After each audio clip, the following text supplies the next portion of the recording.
Harold Thompson stepped into the bright, modern car dealership with a warm smile. He was dressed in a simple brown cardigan, khaki pants, and well-worn loafers. To the untrained eye, he looked like just another elderly man browsing for a modest vehicle. As he entered, he noticed how the employees glanced at him, but made no effort to approach. Instead, they focused on younger, well-dressed customers who seemed more profitable. After a few minutes of waiting, Harold approached the front desk, where a young receptionist barely looked up from her phone. "Excuse me, young lady," he said politely. "I'd like to speak with a salesperson." She sighed, clearly uninterested. "Do you have an appointment?" Harold shook his head. "No, but I was hoping to look at some cars today." The receptionist gave him a once-over, her expression unreadable. "Let me see if someone is available." She turned and whispered something to a nearby salesman, Jason, a sharp-dressed man in his early 30s. Jason glanced at Harold, smirked, and shrugged. "I'll handle it," Jason said, walking over lazily. "So what are you looking for today, sir? Something affordable?" His tone barely masked his condescension. Harold's smile never wavered. "Actually, I was interested in that luxury sedan over there," he said, pointing to the most expensive model on display. Jason chuckled. "That one, sir. Let's be realistic. Maybe you should check out the pre-owned section in the back." Harold's expression remained calm. He had been underestimated before, but today would be different. "Are you refusing to sell me a car?" he asked, his voice steady. Jason shrugged. "I'm just saying, we have other customers who are more serious buyers." Harold nodded. "I appreciate your honesty." With that, he turned and walked out. But Jason and the dealership had no idea who they had just dismissed. As Harold walked out of the dealership, he didn't feel anger, just amusement. He had encountered people like Jason before, those who judged others based on appearances. But what they didn't know was that Harold Thompson wasn't just any elderly man. Harold was a retired businessman, a self-made millionaire who had spent decades building and selling companies.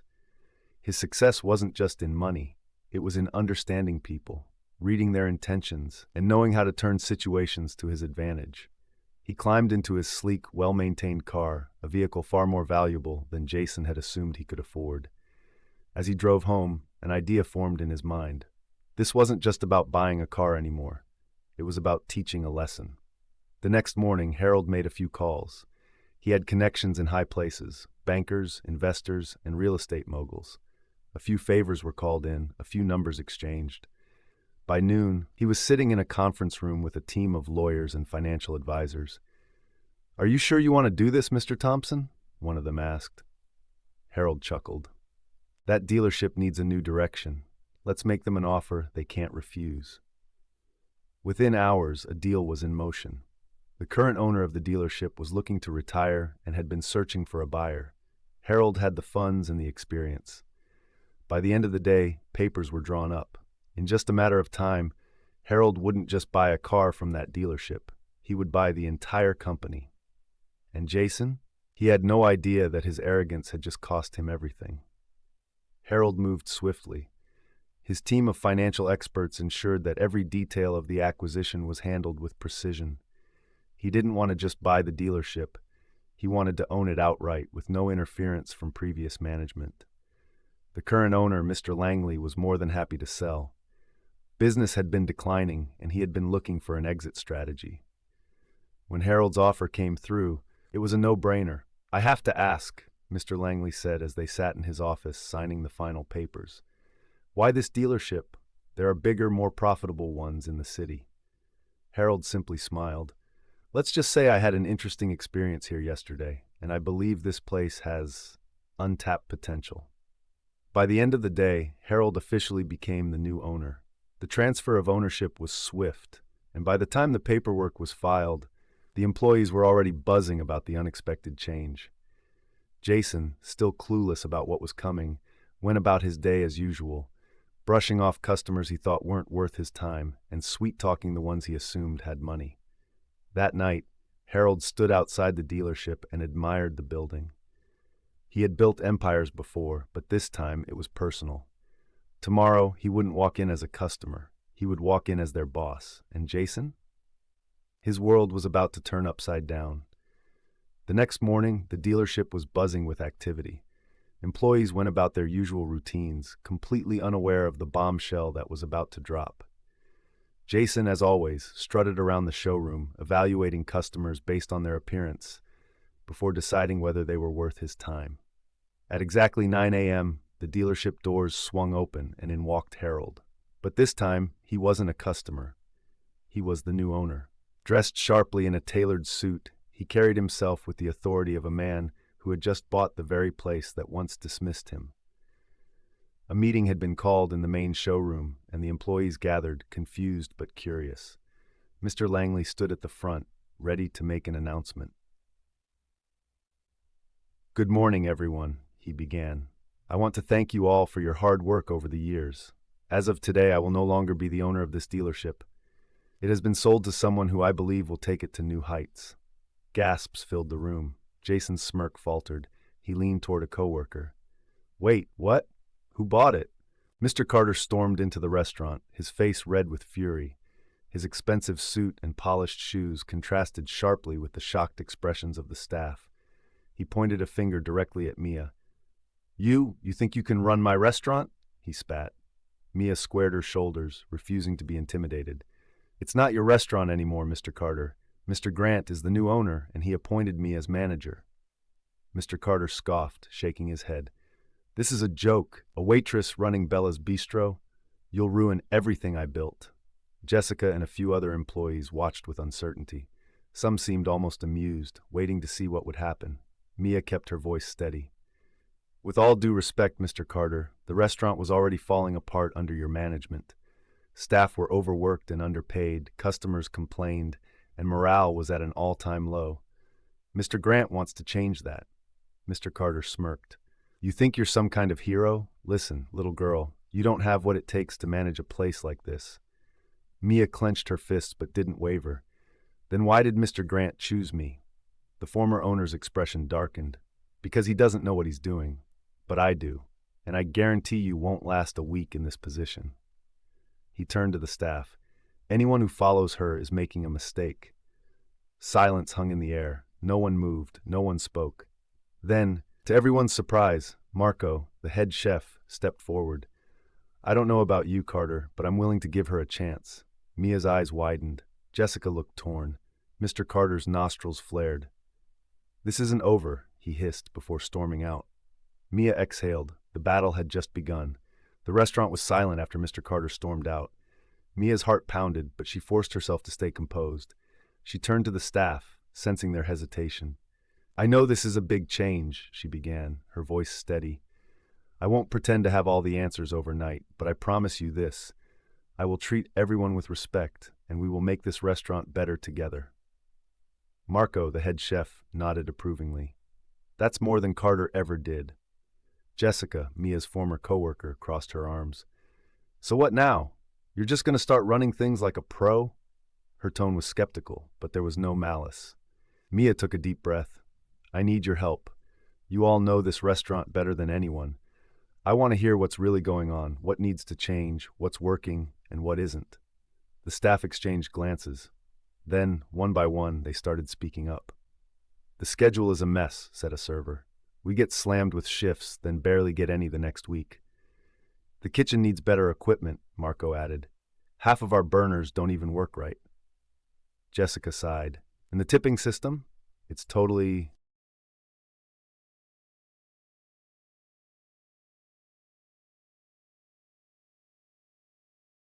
A few employees exchanged uneasy glances.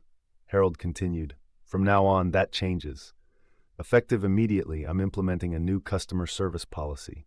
Every customer, no matter their appearance, background, or budget, will be treated with the utmost respect." He turned his gaze to Jason. "And those who refuse to adapt will find themselves looking for employment elsewhere." Jason scoffed. "You can't just fire people overnight." Harold smirked. "Actually, I can, and I will." Jason's face paled as Harold pulled out a list. "I have a list of names here, employees who've consistently received complaints or failed to meet standards. Effective immediately, these individuals are dismissed." Jason's name was at the top. His mouth opened in shock. "No, wait, this isn't fair." Harold raised a hand. "What's not fair is how you treated people. This is a business, not your personal playground." Security arrived, escorting Jason and a few others out. The remaining employees stood in stunned silence. Harold turned to the rest. For those of you still here, let's build something great. Are you with me? Slowly, the employees nodded. Change had arrived. With the toxic employees gone, Harold set his sights on revitalizing the dealership. He knew that firing people wasn't enough. He had to rebuild the culture from the ground up. The first step, a full staff meeting to set new expectations. Standing before the remaining employees, Harold spoke with calm authority. This dealership will no longer be a place where customers feel ignored or disrespected. We're going to treat every person who walks through those doors with the respect they deserve. A young sales associate named Daniel raised his hand. Sir, I understand what you're saying, but won't we lose money if we focus too much on customer satisfaction instead of sales? Harold smiled. Good question. Let me ask you something. What happens when a customer feels valued and respected? They come back, another employee answered. Harold nodded. Exactly. And not only do they return, but they bring their friends and family. That's how you build long-term success. The employees exchanged glances, realizing that Harold's vision made sense. Next, Harold turned his attention to the dealership itself. He ordered renovations, new signage, a fresh coat of paint, and a more welcoming layout inside. The waiting area was upgraded with comfortable seating, complimentary refreshments, and a friendly reception desk. But the biggest change was in the sales process. Harold implemented a customer-first approach. No more high-pressure tactics. No more dismissing people based on their appearance. Every potential buyer would be given the same level of attention and respect. Word started spreading about the new dealership. People who had once felt ignored were now greeted with warm smiles and genuine assistance. Harold stood back, watching it all unfold.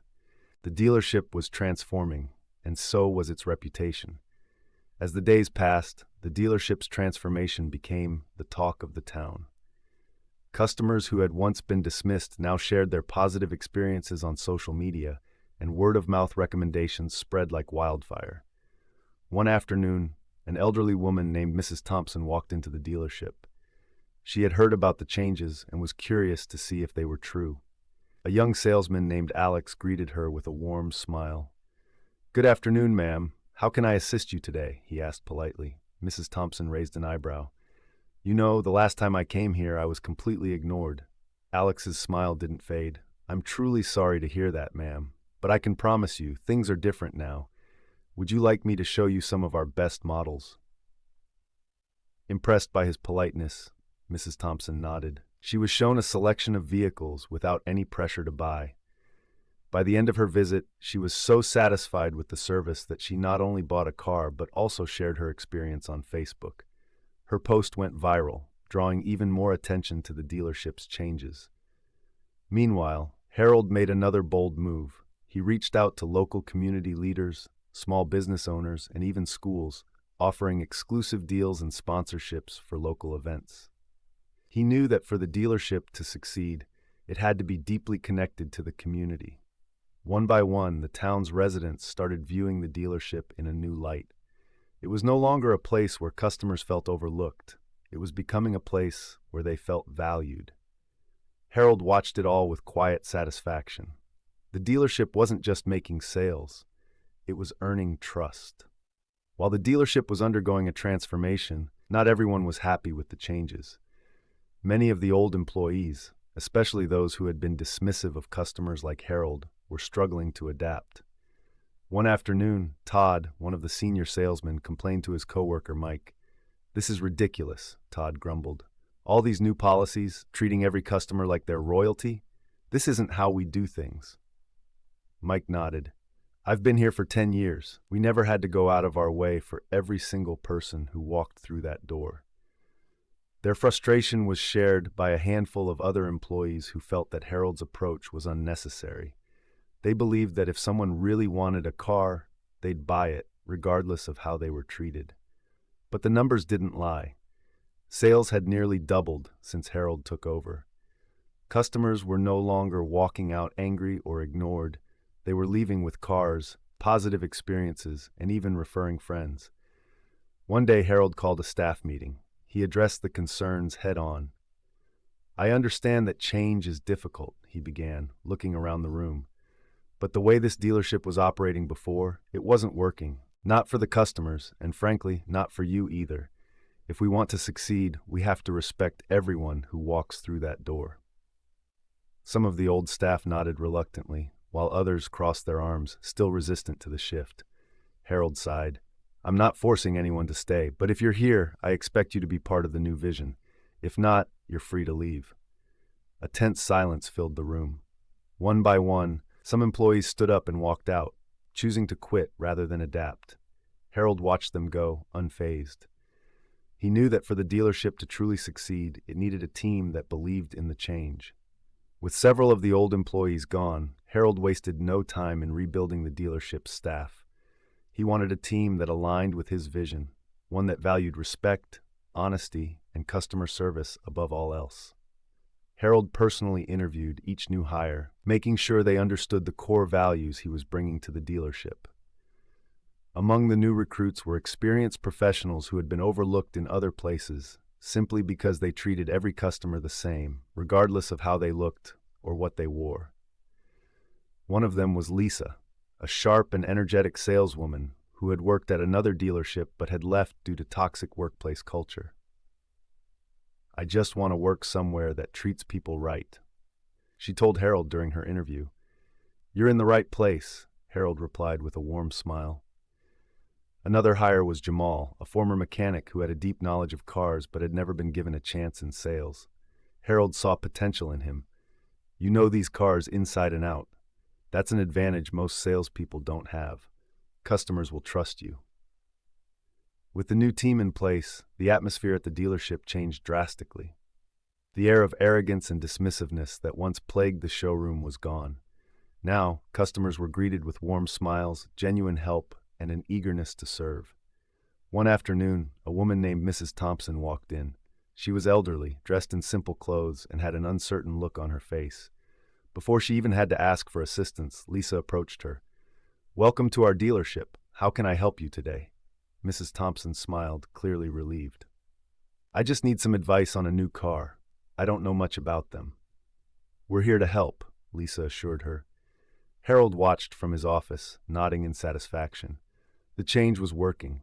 The dealership wasn't just selling cars anymore. It was creating an experience where everyone felt valued, and the results were speaking for themselves. With the toxic employees gone and a new, customer-focused team in place, Harold planned something big, a grand reopening event. He wanted the whole town to know that the dealership had changed. No longer would it be a place where people were judged by their appearance or dismissed by arrogant salesmen. This was now a dealership built on respect and fairness. Flyers were printed, social media ads were posted, and radio stations announced the event. Come meet the new team, enjoy exclusive discounts, and be treated the way you deserve, the advertisements promised. When the day arrived, the dealership was buzzing with activity. A food truck was parked outside, offering free snacks and drinks to customers. A local band played live music, creating a welcoming atmosphere. But the real attraction was inside, the deals and the new experience. Harold greeted customers personally, shaking hands and listening to their needs. The new team members worked the floor, ensuring that no one was ignored or judged. One of the first customers to arrive was Mr. Rodriguez, a retired veteran. He had visited the dealership years ago but left after feeling disrespected. This time, he was greeted with a smile by Jamal, the new salesperson. Welcome, sir. What kind of car are you looking for today? Rodriguez hesitated. I'm just looking for something reliable, but last time I came here, I didn't feel very welcome. Jamal nodded. I understand, sir. That's why things are different now. We're here to help, no matter what.